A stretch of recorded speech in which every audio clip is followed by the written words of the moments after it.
Hello guys, welcome to my channel. मेरा नाम शहनाज है। कैसे हैं आप सब?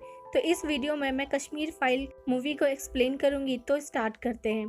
कहानी की शुरुआत होती है, हम देखते हैं रेडियो पर क्रिकेट मैच की कमेंट्री चल रही है और वहीं पास में कुछ बच्चे क्रिकेट खेल रहे हैं। रेडियो पर सचिन तेंदुलकर का नाम आता है और वो बच्चा जिसका नाम शिवा है वो सचिन का नाम लेकर चीयर करने लग जाता है। वहाँ उसका एक दोस्त जिसका नाम अब्दुल है वो उसे सचिन का नाम लेने के लिए रोकता है कि कहीं यहाँ कुछ प्रॉब्लम ना हो जाए। तभी वहाँ बच्चों में एक लड़का उससे लड़ने लग जाता है तो अब्दुल अपने दोस्त शिवा को बचाता है। तभी वहाँ कुछ आदमी होते हैं जो उसके मुंह से सचिन का नाम सुनकर उसे मारने लग जाते हैं। अब्दुल उसे उन लोगों से बचाता है और वो लोग वहाँ से भाग जाते हैं। वो लोग भागकर घर जा रहे होते हैं कि रास्ते में उन्हें गोली की आवाज़ सुनने को मिलती है, जिससे डरकर वो एक जगह छुप जाते हैं।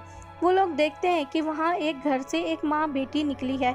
वो माँ अपनी बीमार बेटी को डॉक्टर के पास ले जा रही होती है।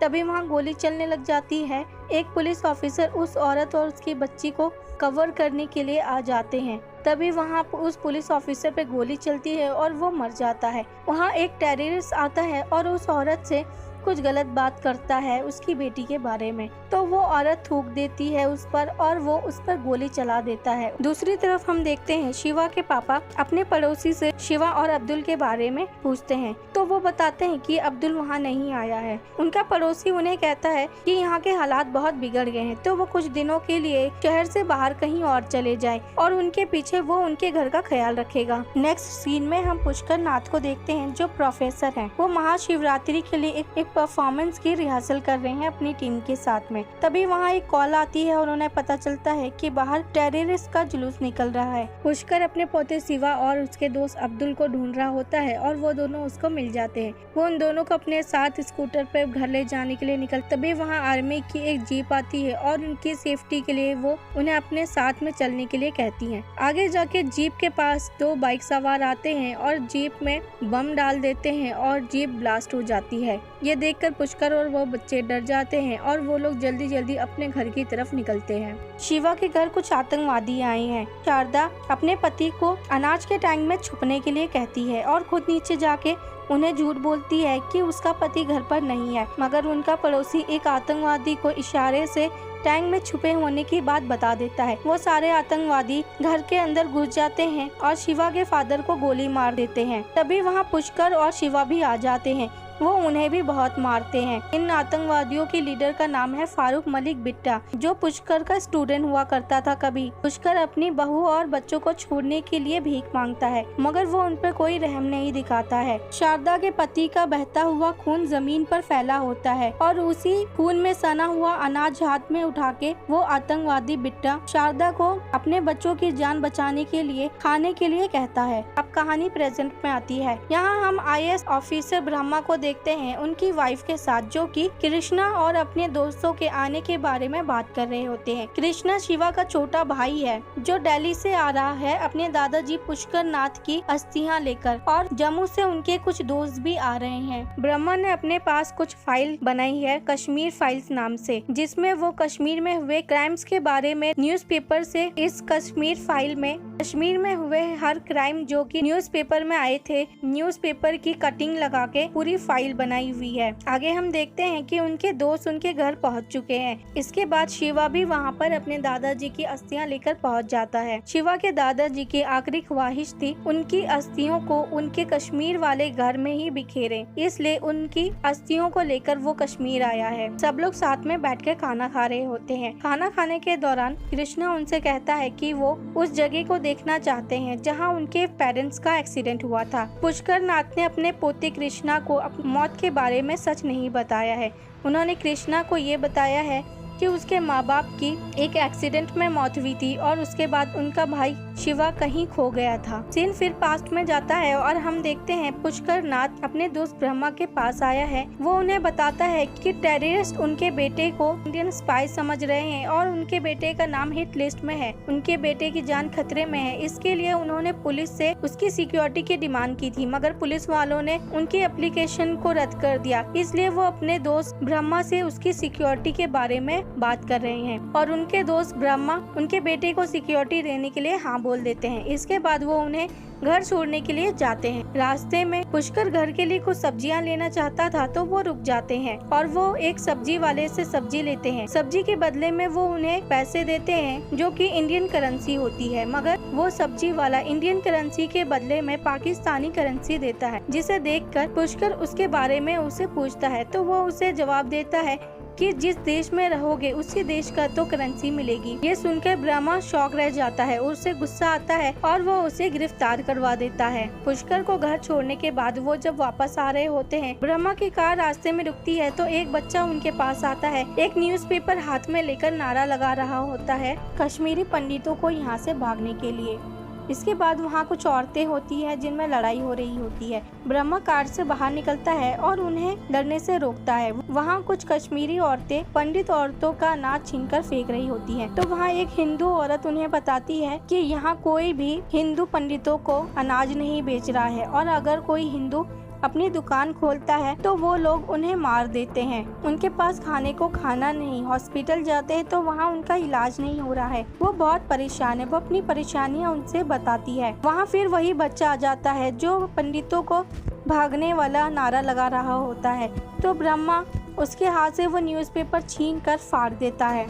अगले सीन में सारे दोस्त मिलकर पुष्कर के घर के बाहर बैठे होते हैं। वहाँ वो लोग बिगड़ते हालातों के बारे में चर्चा करते हैं। डीएसपी उनको बताता है कि इंटेलिजेंस की रिपोर्ट है कि यहाँ कुछ बड़ी गड़बड़ होने वाली है। पुष्कर ब्रह्मा से कहता है कि वो पीएम से क्यों नहीं बात करता है, तो ब्रह्मा उसे बताता है कि उसने पीएम से बात करी थी, मगर पीएम की यहाँ के सीएम से दोस्ती है, इसलिए वो कुछ नहीं करने वाले। तभी वहाँ एक हवलदार आता है और वो उन लोगों को बताता है टेररिस्ट ने श्रीनगर हाई कोर्ट के जज का सड़क पर गोली मारकर मर्डर कर दिया। इसके बाद हम नेक्स्ट सीन में देखते हैं ब्रह्मा के घर के पास कुछ एयरफोर्स के ऑफिसर खड़े होते हैं। तभी वहाँ टेरेस बिट्टा और उसका एक साथी बाइक पर आते हैं और सारे ऑफिसर्स को गोली मार देते हैं। वहाँ 2 पुलिस वाले भी होते हैं, वो आतंकवादियों को देखकर वहाँ छुप जाते हैं। बिट्टा बाइक से उतरता है और भारत के झंडे को उतार कर पाकिस्तान का झंडा लगा देता है। इसके बाद ब्रह्मा सीएम से मिलने जाता है और उसके यहाँ के हालात के बारे में उन्हें बताता है। तो सीएम का कहना है कि ये सब ड्रामा है और वो उन्हें कहता है कि तुम कुछ क्यों नहीं करते। ब्रह्मा उसे बताता है कि उसकी किसी भी रिक्वेस्ट पर सेंट्रल गवर्नमेंट रिस्पांस नहीं कर रही है और वो जो भी स्टेप लेता है या ऑर्डर देता है तो सीएम के ऑफिस से उसके स्टेप और ऑर्डर को रोक दिया जाता है और टेररिस्ट ग्रुप को सीएम की पार्टी फंड कर रही है। अपनी पार्टी के अगेंस्ट बात सुनकर सीएम ब्रह्मा को इंडिया का स्पाई कहता है और उसे सस्पेंड कर देता है। तो हम वहाँ पे उसी टेररिस्ट फारूक मलिक बिट्टा को देखते हैं, वो सीएम से मिलने आया है, यानी इन दोनों की दोस्ती है। कृष्णा दिल्ली के कॉलेज में पढ़ता है। वहाँ एक प्रोफेसर है राधिका जो कश्मीर में रहने वाले मुसलमानों के लिए आवाज उठा रही है और वहाँ के स्टूडेंट्स का ब्रेन वॉश कर रही है। कृष्णा कश्मीर में हुई 5 लाख पंडितों की मौत के बारे में उससे पूछता है तो वो उसे बताती है कि वहाँ 5 लाख नहीं सिर्फ 2 लाख लोगों की मौत हुई थी और वो उसे कई बातें बताती है और उसका भी ब्रेन वॉश कर देती है। वो कृष्णा को कॉलेज के प्रेसिडेंट इलेक्शन में खड़े होने के लिए कहती है और वो इलेक्शन के लिए मान जाता है। अगले सीन में उसकी प्रोफेसर वहाँ के स्टूडेंट से कनेक्ट करने के लिए उसे कहती है और इलेक्शन जीतने के लिए गवर्नमेंट को विलन बनाने के लिए बोलती है। पुष्कर को किसी ने उसके इलेक्शन में खड़े होने के और उस पर कोई पुलिस केस चल रहा है इस बारे में बता दिया है। तो पुष्कर उससे ये सारी बातें पूछता है। पुष्कर उससे कश्मीर की हिस्टोरी के बारे में बताता है और उसे पॉलिटिक्स से दूर रहने के लिए कहता है। उसका कहना है कि जो आज़ादी के लिए आवाज लगा रहे हैं उनसे दूर ही रहो। आज़ादी मांगने वाले लोगों के पीछे सिर्फ मौत का खेल होता है। इसके नेक्स्ट सीन में हम देखते हैं ब्रह्मा की वाइफ लक्ष्मी अपनी बेटी से वीडियो कॉल पर बात कर रही होती है और वो कृष्णा से भी उसकी बात करवाती है। कृष्णा उससे बात करता है और बातों ही बातों में अपने पेरेंट्स के एक्सीडेंट का जिक्र कर देता है, जिस पर उसकी बेटी एक शॉक रिएक्शन देती है जो कृष्णा को बहुत अजीब लगता है। वो कॉल खत्म होने के बाद लक्ष्मी से पूछता है कि उनकी बेटी एक्सीडेंट की बात सुनकर चौंक क्यों गई। तो वो उन्हें बताती है कि 1990 के बाद यहाँ क्या हुआ उसे कुछ पता नहीं है, इसलिए वो शॉक हो गई। कृष्णा ने आज तक अपने माँ बाप की फोटो नहीं देखी है। वो लक्ष्मी से पूछता है कि क्या उनके पास उनके माँ बाप की फोटो है, वो देखना चाहता है। तो लक्ष्मी उन्हें उनके माँ बाप की फोटो दिखाती है। कृष्णा ने अपने माँ बाप को कभी देखा नहीं था, इसलिए वो उन्हें पहचान नहीं पाता है। इसके बाद यहाँ उन सारे दोस्तों में कुछ बहस शुरू हो जाती है और कृष्णा का कहना है कि वहाँ कि जब कश्मीरी पंडित भागे थे तब वहाँ 5 लाख लोग नहीं सिर्फ 2 लाख लोगों की मौत हुई थी और वो भी पाकिस्तानी मिलिट्री ने उनको मारा था, ना कि वहाँ के आम लोगों ने। तो ब्रह्मा उसे बताता है कि फारूक बिट्टा पुष्कर का स्टूडेंट था। तो वो कहता है कि अगर स्टूडेंट्स पर रेप के झूठे चार्जेस लगाए जाएंगे और जीप से बांधकर उन्हें घसीटा जाएगा तो वो टेररिस्ट ही बनेंगे ना। अब वो लोग कृष्णा को उनके माँ बाप की मौत के बारे में सब कुछ सच बता देते हैं। तो कृष्णा उनसे पूछता है कि उसके भाई शिवा ने उनसे मिलने की कोशिश क्यों नहीं की। अब कहानी पास्ट में जाती है। तो अब कहानी वहीं जाती है जहां बिट्टा शारदा को वो खून से सने अनाज खाने के लिए कह रहा होता है। वो उस अनाज को खा लेती है। इसके बाद पुष्कर अपने दोस्त डॉक्टर को कॉल करता है और उसे अपने बेटे के बारे में बताता है कि आतंकवादियों ने उसे गोली मार दी और वो एम्बुलेंस भेजने के लिए कहता है। तो उसका दोस्त उसे कहता है कि जहाँ गोली लगी है वो वहाँ पे पट्टी बांध दे। तो पुष्कर उसे कहता है कि हमारे घर में तो इतने कपड़े ही नहीं है, बॉडी में कहाँ पट्टी बांधूं, उसको गोली इतनी मारी गई है। तो डॉक्टर उन्हें कहते हैं कि वो एम्बुलेंस के साथ उनके घर आ रहे हैं। तभी वहाँ कुछ टेररिस्ट आ जाते हैं। उनके एक साथी को गोली लगी है और उन्हें खून की जरूरत है। अब वो डॉक्टर उन्हें बताते हैं कि उनके पास उस ग्रुप का ब्लड नहीं है जो उन्हें चाहिए। तो वो आतंकवादी उस नर्स को गोली मार देते हैं। तो वहाँ एक आदमी उन्हें बताता है कि उसका सेम ब्लड ग्रुप है और वो खून देगा। अब वो उसका खून लेने लगते हैं। जितना उन्हें खून चाहिए था उतना खून हो जाने के बाद में तो डॉक्टर उन्हें बताता है कि उन्हें जितना खून चाहिए था उतना इनफ खून मिल चुका है, मगर वो आतंकवादी उस पाइप को निकालकर जमीन पर फेंक देता है। उस आदमी के शरीर से निकलने वाला सारा खून फर्श पर बह रहा होता है, जिससे उस बंदे की मौत हो जाती है। पुष्कर ब्रह्मा को कॉल करके अपने बेटे की मौत के बारे में बताता है और उनको आज रात तक का टाइम दिया है शहर छोड़कर जाने के लिए, और वो लोग शहर छोड़कर जा रहे हैं। पुष्कर का दोस्त जो कि जर्नलिस्ट है वो उनकी फैमिली को वहाँ से निकलने में हेल्प करता है और एक घर में लेकर जाता है और वहाँ पे बहुत सारे हिंदू लोग छुपे होते हैं। तभी वहाँ वो बिट्टा आतंकवादी अपने साथियों के साथ पहुँच जाता है और उस घर के मालिक को अपने साथ जाने के लिए कहता है, उसकी सेफ्टी के लिए। और उन्हें पता है कि अब उनका आखिरी वक्त आ गया है और वो उनके घर में लोग छुपे हैं ये बात उनसे छुपा लेता है और उनके साथ चला जाता है। इसके बाद वहाँ जो लोग छुपे थे वो सारे लोग ट्रक में बैठकर शहर से जा रहे होते हैं। तभी वो लोग रास्ते में सारे पेड़ों पर इंसानों की लाशों को टंगा हुआ देखते हैं और बहुत डर जाते हैं। डीजीपी ने 2 पुलिस वालों को पुष्कर की फैमिली की सिक्योरिटी के लिए वहाँ पे रुका था। वो उनसे पूछता है कि उन्होंने उनकी सिक्योरिटी क्यों नहीं की उसके ऑर्डर करने के बाद भी। तो वो लोग उसे बताते हैं फारूक बिट्टा का भी ऑर्डर था तो उन्होंने उनके ऑर्डर को फॉलो किया। यहाँ हम देख सकते हैं कि पुलिस वाले भी आतंकवादियों से कितना डरे हुए हैं और डीजीपी इन दोनों ऑफिसर्स को सस्पेंड कर देता है। पुष्कर और उसकी फैमिली माइग्रेंट कैंप में होती है जहाँ आई टेस्ट का कैंप लगा होता है। वहाँ पुष्कर अपनी आंखें टेस्ट करवाता है। पुष्कर की आंखों की धीरे धीरे रोशनी जा रही है। बहुत जल्दी वो आंखों से आधा अंधा या पूरा अंधा हो सकता है। डॉक्टर उसे एक महंगा लेंस सजेस्ट करते हैं, मगर वो महंगा लेंस अफोर्ड नहीं कर सकता, इसलिए वो सस्ते वाले लेंस के लिए कहता है। यहाँ कैंप में उन्हें इतना राशन नहीं मिल रहा है जितना वो पेट भर के खा सके, इसलिए पुष्कर दिन में सिर्फ एक बार खाना खाता है और उसके बच्चों को भी बहुत सोच के शारदा खाना देती है खाने को। ब्रह्मा नए होम मिनिस्टर का एडवाइजर बन गया है, इसलिए वो उनसे रिक्वेस्ट करके उन्हें अपने साथ कैंप लेकर आता है वहाँ के लोगों की प्रॉब्लम सॉल्व करने के लिए। यहाँ का एक डॉक्टर उन्हें बताता है कि यहाँ सांप और बिच्छू निकलते हैं और कई सारी बीमारियाँ हैं जिसकी वजह से यहाँ के लोगों की मौत होती जा रही है। मगर होम मिनिस्टर जी का कहना है कि ये सारे लोग कश्मीर की ठंड में रहे हैं और अब उन्हें यहाँ की तपती गर्मी में रहना पड़ रहा है। एनवायरनमेंट के चेंज की वजह से इन लोगों की मौत हो रही है जो कि बिल्कुल नेचुरल है। इसके बाद वहाँ के लोगों से अपनी प्रॉब्लम्स होम मिनिस्टर को बताने के लिए कहा जाता है। तो उनमें से एक बूढ़ा आदमी उन्हें बताता है कि टेररिस्ट को सरेंडर करने के लिए सरकार 2 लाख रुपए दे रही है, जिसका इस्तेमाल वो लोग और हथियार खरीदने के लिए कर रहे हैं। और यहाँ जो लोग विक्टिम हैं उन्हें महीने के 600 रुपए पूरे परिवार के खाने और खर्च के लिए दिए जा रहे हैं। इन 600 रुपए में पूरी फैमिली कैसे सरवाइव करेगी। वहाँ पुष्कर आता है और पुष्कर एक बोर्ड लेकर आता है जिसमें उसने आर्टिकल 370 को हटाने के लिए कहा है और वो होम मिनिस्टर से रिक्वेस्ट करता है कि 370 को हटाया जाए और यहाँ के रहने वाले पंडितों को वापस उनके शहर में उन्हें बसाया जाए। ब्रह्मा श्रद्धा से बताता है कि उसने कश्मीर में कहीं रहने का इंतजाम कर दिया है और पुष्कर की फैमिली उस घर में शिफ्ट हो जाती है। पुष्कर लगातार गवर्नमेंट ऑफिसर से बात करता रहता है और वो पीएम तक अपनी बात पहुंचाने की पूरी कोशिश करता है।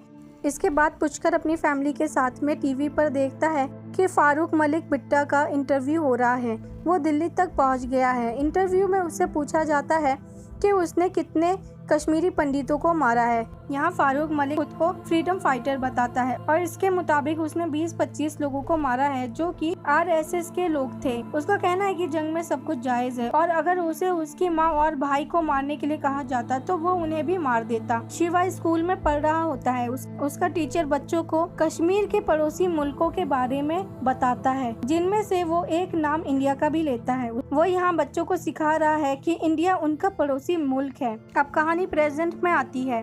सब कुछ सच जानने के बाद में कृष्णा बहुत दुखी होता है और वो सारी बातें उसके दिमाग में घूम रही होती है। वो पुष्कर के आखिरी पलों को याद करता है, जहां पुष्कर उसे अपनी आखिरी ख्वाहिश बताता है कि उसकी अस्थियों को कश्मीर वाले घर में बिखेरे और जब वो ऐसा करने जाए तो वो उसके दोस्तों को भी अपने साथ में लेकर जाए। इसके बाद पुष्कर नाथ की डेथ हो जाती है। अपने दादा की डेथ के बारे में वो राधिका को बताता है और वो उसे बताता है कि वो अपने दादा की अस्थियां लेकर कश्मीर जा रहा है। तो राधिका उसे कहती है कि वो वहाँ के लोगों से उनके हालातों के बारे में बात करे और अपने फोन में रिकॉर्ड करे और कृष्णा को कुछ लोगों के कांटेक्ट नंबर देता है जो कि वहाँ उसकी हेल्प करेंगे। इसके अगले सीन में हम देखते हैं कृष्णा और पुष्कर के दोस्त उसकी अस्थियों को उसके कश्मीर वाले घर में लेकर जाते हैं और वहाँ वो लोग उसकी अस्थियों को बिखेरते हैं। कृष्णा शिवा के दोस्त अब्दुल से मिलता है। अब्दुल कृष्णा को ये सब रिकॉर्ड करने के लिए भी कहता है और वो कहता है जब पुष्कर की फैमिली यहाँ से जा रही थी तो अब्दुल की फैमिली ने पुष्कर की फैमिली की हेल्प की थी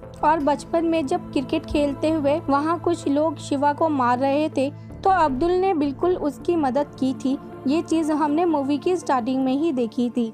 अब्दुल ये सब जो कह रहा है वो झूठ कह रहा है ये हम नहीं कह सकते, क्योंकि उस वक्त अब्दुल भी बहुत छोटा था। तो जरूरी नहीं है कि उसे उस वक्त के सच पता हो सकता है कि उसकी फैमिली ने उसे ये सारी चीजें बताई हो और उसने यही सारी चीजें बचपन से सुनी और उस पर यकीन किया, जो आज वो कृष्णा को बता रहा है। और वो उसे बताता है कि जो रेप और मर्डर की बातें उन लोगों के बारे में कही जाती है वो सब झूठ है। अब्दुल कृष्णा को फारूक मलिक बिट्टा के घर ले जाता है, जहां वॉल पर कृष्णा, राधिका और फारूक मलिक बिट्टा की फोटो साथ में देखता है। अब फारूक मलिक बिट्टा भी वहां आता है और उससे बात करता है। कृष्णा बिट्टा से मिलता है और वो उसे पंडितों के मर्डर के बारे में पूछता है और वो उसे कहता है कि ये सब कुछ जो हुआ था वो सब बिट्टा के ऑर्डर पे हुआ था और उन सब मरने वाले लोगों में उसकी फैमिली भी थी। तो बिट्टा उसे कहता है कि पंडितों को किसी ने नहीं भगाया था, वो लोग इंडिया की गवर्नमेंट से मिलकर खुद वहाँ से भाग गए थे और अभी भी यहाँ पे 10,000 से ज्यादा पंडित रह रहे हैं और सिख भी रहते हैं। वो खुद को फ्रीडम फाइटर बताता है और इन सब चीजों के लिए गवर्नमेंट को ब्लेम करता है। बिट्टा कृष्णा को बताता है कि उसकी फैमिली को इंडियन फौज ने मारा था, ना कि उसने। कृष्णा ब्रह्मा के घर जाता है और वो उसे बताता है कि उसे सच पता चल गया है और इस वक्त ब्रह्मा को पता है कि वो बिट्टा से मिलने गया था। और अब कृष्णा यहाँ राधिका और बिट्टा की जबान बोलने लग जाता है, जैसा कि उन लोगों ने इसके दिमाग में डाल दिया है। वो वही जबान ब्रह्मा के सामने बोलता है। ब्रह्मा को इस बात से बहुत गुस्सा आता है और वो उसे अपने साथ ले जाता है और जो फाइल इतने सालों में उसने तैयार की है वो फाइल वो उसे दिखाता है। वो फाइल देखकर और पढ़कर कृष्णा को सारा सच पता चल जाता है। ब्रह्मा उस वक्त को याद करता है जब वो सीएम से मिलने गया था और वहाँ पे बिट्टा आ गया था। ब्रह्मा ने डीएसपी की पिस्तौल निकालकर बिट्टा पर शूट कर दिया था। कृष्णा वापस दिल्ली चला जाता है। वो कॉलेज जाता है। राधिका स्पीच दे रही होती है गवर्नमेंट के अगेंस्ट। तभी वहाँ कृष्णा पहुँच जाता है।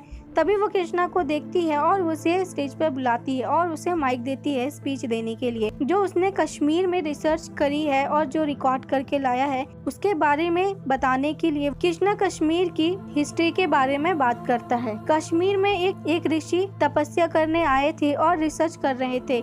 उनका नाम ऋषि कश्यप था। उनके नाम पर ही कश्मीर का नाम कश्मीर पड़ा था। ये स्पीच बहुत लंबी होती है। इस सीन के बाद में कहानी फिर पास्ट में जाती है, जहाँ शारदा और हिंदू लोग रह रहे थे। वहाँ बिट्टा और उसके लोग आर्मी की यूनिफॉर्म में आ जाते हैं। वहाँ उन लोगों को डराने धमकाने लग जाते हैं।